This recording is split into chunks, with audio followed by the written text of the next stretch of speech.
Chilonzor 26-kvartal. Ikki xonali uyimiz birinchi etajda joylashgan. Planirovkalari razdelniy, g'ishli dom, balkoni 2 ga 3. Ikkita balkon bo'ladi, ya'ni 2 ga 3 dan. Birinchi balkoni konditsioner, sovuq suv, hamma ko'rgan jihozlarida qoladi. Yo'da bizda oshxona qismi ko'cha eshigidan kirib yurishi, to'g'rida bo'lsa hojatxona. Yonida ota-onalar yotoqxonasi.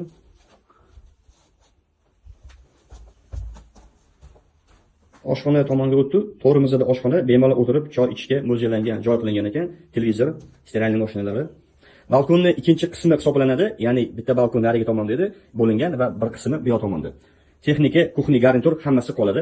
Balkondan chiqqanda shunaqangi bitta chiroyli bir yana bitta qo'shimcha planirovka qilingan ekan o'zligi uchun. Yozda tapchan qilib o'tirsa bo'ladi. Ko'cha tomondan kirishga xod bor ekan. Narxi 67900, ustiga yana ozgina kelishiladigan joy bor ekan. Nomer qoldiraman, telefon qilib aloqaga chiqarasizlar.